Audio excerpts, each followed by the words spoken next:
강의를 시작하기 전에 동영상을 만드는 저에게 많은 힘이 되는 구독, 좋아요, 클릭을 부탁하면서 시작하겠습니다.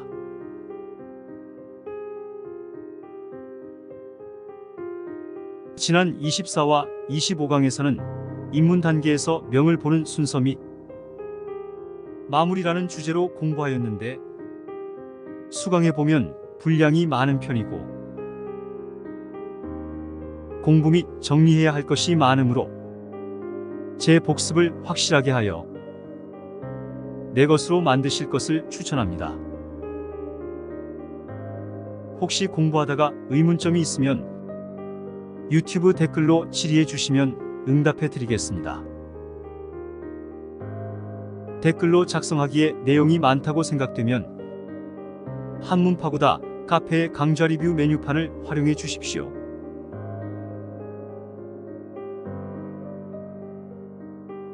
또한 조금 더 심화된 공부를 하면서 이해가 되지 않아 의문이 있는 시청자분들은 저의 네이버 카페 한문파고다 사이트를 방문하여 관련 내용을 검색 및 참고하면서 공부하시면 도움이 되겠습니다.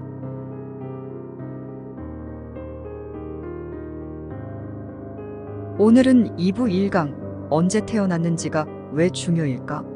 편을 공부하겠습니다. 고대로부터 동양에서는 대대로 농사를 짓고 대가족이 모여 살았습니다. 농사를 지었던 이유는 사계절이 뚜렷했기 때문이죠.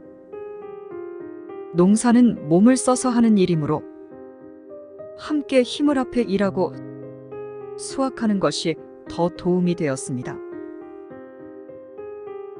현대 사회는 그렇게 노동짐약적인 일을 하지 않기 때문에 핵가족이 된 것이고요. 사주명리가 사계절이 뚜렷하던 동북아시아에서 발전하고 널리 쓰여온 학문이기 때문에 계절이 중요할 수밖에 없습니다. 생동하는 봄에 태어났는지, 더운 여름에 태어났는지, 갈무리를 하는 가을에 태어났는지, 차분히 사색하고 저장하는 겨울에 태어났는지에 따라 성향과 성격이 달라집니다. 태양의 에너지를 받고 사는 모든 생물들은 기온에 민감할 수밖에 없습니다. 더워지면 자연히 마음도 느슨해지고 추우면 움츠러드는 것이 자연스러운 일이니까요. 이러한 사계절을 모두 가지고 있는 온대지방의 사람들이 머리가 좋다고 합니다. 심하게는 영하 20도에서 영상 40도 가까이 나는 기온차를 극복하면서 사는 것이니까요. 또한 사계절에 들어있는 오행을 고루 갖추고 있기 때문에 그렇다고도 합니다. 계절의 시작은 어디부터라고 정할 수는 없습니다. 하지만 굳이 근원부터 따지자면 겨울부터 보아야겠죠. 겨울이라는 시기는 모든 것을 최소한만 사용하여 에너지를 절약하고 다음을 기약하는 시기입니다. 사람도 밤에 잠을 자지 않으면 다음날 제대로 활동하기 어렵습니다. 겨울이라고 아무것도 하지 않는 것이 아니라 식물이라면 이미 싹이 틀 준비를 하고 있는 것이고 아이는 엄마의 뱃속에서 자라고 있는 것에 해당합니다. 이러한 겨울의 시기가 지나고 나면 이제 눈으로 볼 수 있는 확연한 변화가 보이게 됩니다. 봄이 되면 새싹이 트고 아이가 태어나는데 만물이 깨어나는 시기가 됩니다. 싹은 자라서 나무가 되어가고 사람도 청년기를 맞이합니다. 왕성한 활동을 하는 시기인 여름이 된 것이죠. 꽃이 피고 꽃이 진 자리에는 열매가 자라나게 되고요. 최대로 성장하는 때를 지나면 조금씩 마무리를 하는 때가 됩니다. 열매는 점점 커져서 잘 익어가고 사람은 더 성숙해집니다. 그리고 노년을 준비하는 것입니다. 인간에게는 은퇴 시기, 자연은 가을이 되는 것이죠. 이 가을이 지나면 겨울이 오겠죠. 이러한 끝없는 자연의 반복을 인간이 적응하면서 살아가는 것입니다. 그러니 자연이 인간의 삶에도 자연이 녹아드는 것이죠. 자연으로 따지면 사계절이 1년이 되는 것이고, 이 사계절의 변화를 인간에게 적용하면 생로병사인 것입니다. 그러한 변화를 감지하고 인간의 운명에 풀어낸 것이 사주명리인 것입니다. 1년은 12달, 12달을 3달씩 묶어 봄, 여름, 가을, 겨울이라고 합니다. 물론 요새는 여름과 겨울만 길고 봄과 가을은 짧게 느껴지지만요. 12달은 각기 다른 특징이 있습니다. 한 달에는 2개씩의 절기가 들어갑니다. 그러니까 하나의 절기는 약 15일 정도가 되고요.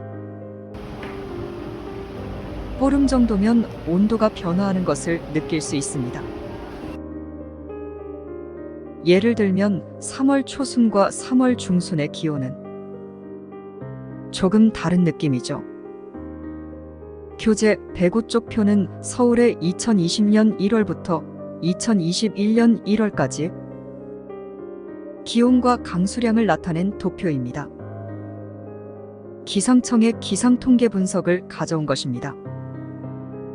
한 지역의 기온과 강수량만을 가지고 전체 계절을 설명할 수는 없어요.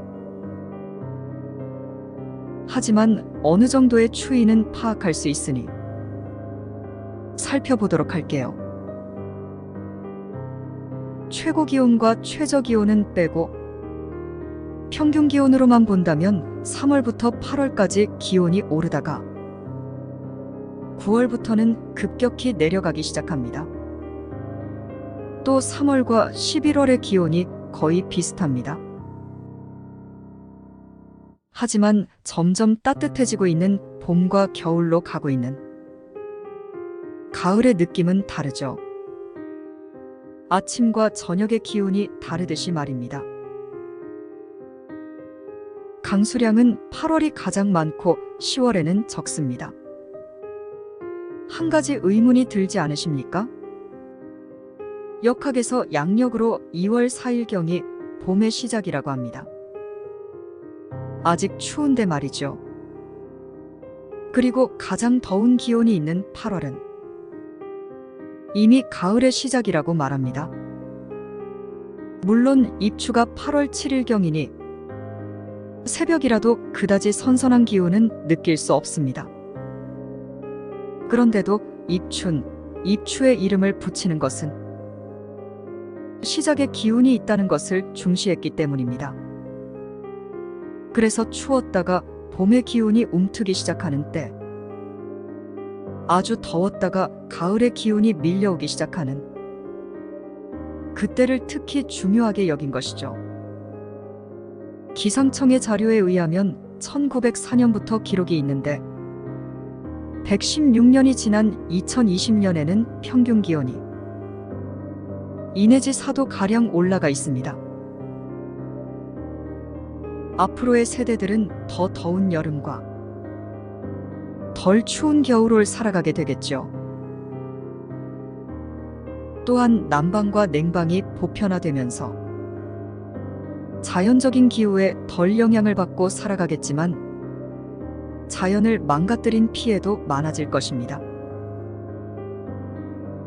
우리가 느끼는 계절과 절기가 지구온난화로 변화하기도 했고, 앞으로의 인류는 바뀐 계절에 맞게 운명을 볼 때도 감안해야겠지만 어느 정도의 틀은 유지하고 있고 운명을 판단하는 기준이 되므로 차분히 살펴보도록 하겠습니다.